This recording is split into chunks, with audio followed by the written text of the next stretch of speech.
안녕하세요 여러분. 오늘 하도 실명의 평강이 여러분의 삶 가운데 가득하기를 축복합니다. 오늘 본문은 아가 6장입니다. 여인들 가운데서도 빼어나기 아리따운 여인아, 너의 이미 간 곳이 어디냐? 너의 이미 간 곳이 어딘지 우리가 함께 임을 찾아 나서자. 나의 임은 자기의 동산, 향기 가득한 꽃밭으로 내려가서 그 동산에서 양떼를 치면서 나리꽃을 꺾고 있겠지. 나는 임의 것, 임은 나의 것, 임은 나리꽃밭에서 양을 치네. 나의 사랑 그대는 디르사처럼 어여쁘고 예루살렘처럼 곱고 깃발을 앞세운 군대처럼 장엄하구나. 그대의 눈이 나를 사로잡으니 그대의 눈을 나에게서 돌려다오. 그대의 머리채는 길라 비탈을 내려오는 염소떼 같구나. 그대의 이는 털 깎으려고 목욕하고 나오는 암양떼 같이 희구나. 저마다 짝이 맞아서 빠진 것이 하나도 없구나. 너울 속 그대의 볼은 반으로 쪼개어 놓은 석류 같구나. 왕비가 60명이요 후궁이 80명이요 궁녀도 수없이 많다마는 나의 비둘기 온전한 나의 사랑은 오직 하나뿐. 어머니 외동딸 그를 낳은 어머니가 귀엽게 기른 딸 아가씨들이 그를 보고 복되다 하고 왕비들과 후궁들도 그를 칭찬하는구나. 이 여인이 누구인가? 새벽처럼 밝고 보름달처럼 훤하고 해처럼 눈부시고 깃발을 앞세운 군대처럼 장엄하구나. 골짜기에서 돋는 움들을 보려고 포도나무 꽃이 피었는지 석류나무 꽃송이들이 망을 졌는지 살펴보려고 나는 호도나무 숲으로 내려갔다네. 나도 모르는 사이에 나는 어느덧 나의 마음이 시키는 대로 왕자들이 타는 병거에 올라앉아 있네. 술라미의 아가씨야 돌아오너라 돌아오너라. 눈부신 너의 모습을 우리가 좀 볼 수 있게 돌아오너라 돌아오너라. 술라미의 아가씨야. 그대들은 어찌하여 마하나임 춤마당에서 춤추는 술라미의 아가씨를 보려 하는가. 아멘. 자, 신부된 성도의 회복. 그것은 본문 1절에 여인들 가운데서도 빼어나기 아리따운 여인아, 너의 이미 간 곳이 어디냐? 너희 이미 간 곳이 어딘지 우리가 함께 임을 찾아 나서자와 같이 온 교회가 함께 신랑 대신 예수님을 찾는 영적인 부흥으로 이어지게 되어 있습니다. 그러니까 지금 이제 5장에서 신부가 이제 영적으로 회복이 됐죠. 그 성도 한 명이 정말 다시금 돌이켜서 누워서 침상에 누웠으나 내가 마음은 깨어 있다 이렇게 얘기하던 그 사람이 마음이 뜨거워지고 간절해져 하나님을 찾게 되고 신랑된 예수님을 따르게 되면 그 한 사람의 변화는 그 한 사람의 변화로 끝나지 않고 온 교회에 큰 선한 영향력을 미치게 됩니다. 그래서 함께 신랑을 찾는 일들이 벌어지게 돼요. 우리 교회에서도 정말 절감하고 있는 일입니다. 정말 바라는 것은 모두가 함께 은혜 받고 모두가 함께 회복되면 좋은데 그렇게 되지 않더라고요. 한 명, 두 명이 이렇게 영적으로 회복되고 그 사람들의 선한 영향력으로 인해서 이렇게 선한 경쟁이 생기기도 하고 이러면서 이런 영적인 분위기들이 달라지는 것을 경험하게 됩니다. 자, 그래서 함께 이제 신랑을 찾아요. 근데 신랑이 지금 어디 있습니까? 2절에 보면 나의 임은 자기의 동산, 향기 가득한 꽃밭으로 내려가서 그 동산에서 양떼를 치면서 나리꽃을 꺾고 있겠지. 자기 동산에 있답니다. 그런데 이 아가에서 동산은 신랑의 동산은 바로 잠근 동산 해서 신부인 술람미 여인입니다. 그 신랑만을 위한 잠근 동산인 신부가 바로 동산이에요. 그러니까 사실 신랑은 자기 동산에 있다고 하니까 한 번도 신부를 떠난 적이 없었던 겁니다. 그러니까 이 신랑은 한 번도 자기의 동산인 신부를 떠난 적이 없어요. 다만 신부의 마음이 닫혀서 신랑에게서 떠나가 있으니까 가까이 있는 신랑이 보이지도 들리지도 느껴지도 않았던 겁니다. 같은 침상에 누워 있어요. 신랑과 신부가. 그런데 신부가 돌아 누워 가지고 요즘 뭐 핸드폰 이렇게 보면서 귀에다가 저처럼 이렇게 뭐 꽂으면 신랑 옆에서 무슨 소리 해도 안 들립니다. 안 보이고 안 느껴져요. 그렇다면 신랑은 죄송합니다. 그렇다면 신랑은 자신의 동산인 신부의 마음에서 무엇을 하고 있었나요? 동산에서 양떼를 치면서 나리꽃, 백합화입니다. 백합화를 꺾고 있습니다. 꺾다, 원어로 라카트라고 되어 있는데 이거는 꺾어 모으다 이런 뜻입니다. 꺾어 모으다 이런 뜻인데 양떼를 치고 있는데 뭐 백합화를 양떼가 먹는 것도 아니고 왜 이 양떼를 치면서 백합화는 꺾어 모으고 있을까요? 누구 주려고 꽃을 꺾어 모을까요? 당연히 지금 신랑의 마음에는 꽃을 꺾어서 이 신부에게 건네주고자 하는 그 마음, 그 마음을 신랑은 갖고 있는 거죠. 그러니까 신랑은 물리적으로도 신부를 떠난 적이 없고, 하나님 왜 나를 떠나시나요? 떠난 적이 없습니다. 못 느끼고 안 보이고, 사실은 그게 아니라 그동안 내가 안 보고 안 듣고 안 느끼고 안 찾았던 거죠. 음. 한 번도 떠난 적이 없고, 심정적으로 영적으로도 언제나 신랑은 신부와 함께 했던 겁니다. 고난 가운데 영적으로 회복된 신부는 신랑의 이 한결같은 사랑으로 인해서 사랑의 성숙을 경험하게 됩니다. 3절에 보면 나는 임의 것, 임은 나의 것, 임은 나리꽃 밭에서 양을 치네 라는 고백이 신부의 입에서 나오게 되는데, 아가서 2장 16절에도 신부는 이 고백을 이미 했어요. 임은 나의 것, 나는 임의 것, 임은 나리꽃 밭에서 양을 치네, 이렇게 돼 있죠. 참 절묘해요. 아주 그냥 얼핏 보면 같은 고백인데, 굉장히 비슷한 신앙 고백인데 조금, 아니 많이 다릅니다. 순서가 3절은 나는 임의 것, 임은 나의 것, 나의 것 이렇게 돼 있어요. 2장에서는 임은 나의 것, 나는 임의 것 이렇게 돼 있습니다. 그러니까 임은 나의 것, 즉 나를 위한 주님인 거죠. 주님 이거 해주세요, 저거 해주세요, 필요할 때만. 왜냐하면 나를 위한 주님이니까요. 애들이 어렸을 때는 그러죠.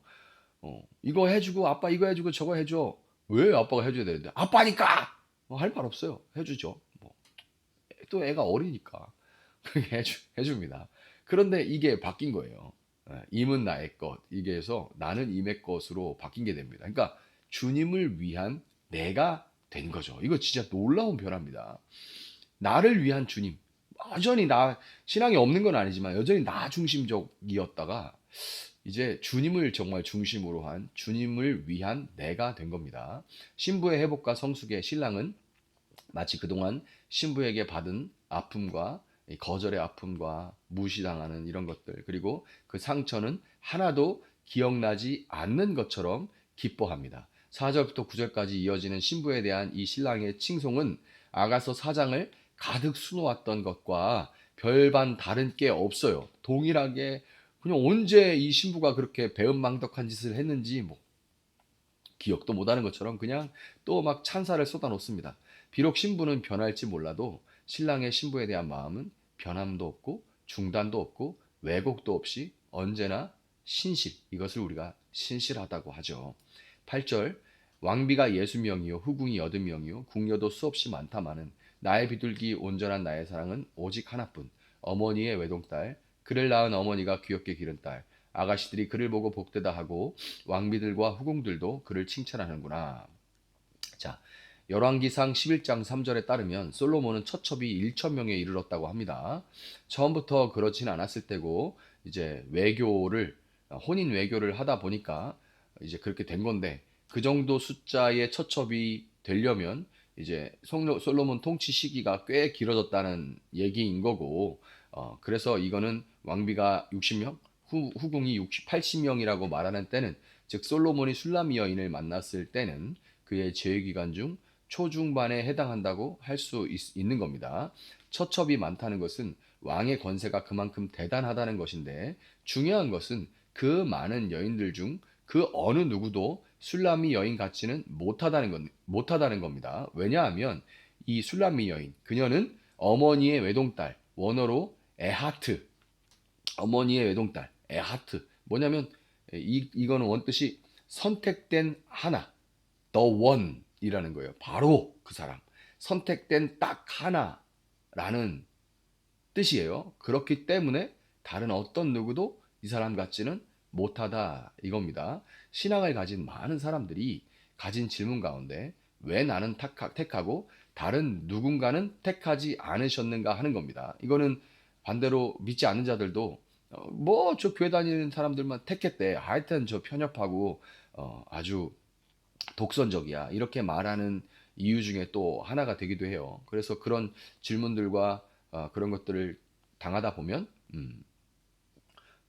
이제 믿는 사람들도 그런 고민을 하게 되죠. 많은 질문들 가운데 이제 우리가 갖는 질문, 왜 나는 택하고 다른 누구는 택하지 않으셨는가 하는 겁니다. 그런데 사실 저는 누가 택함 받았고 누군 택함 받지 못했는지 이런 거는 알지도 못하고 관심도 없습니다. 몰라요. 누가 택함 받았는지.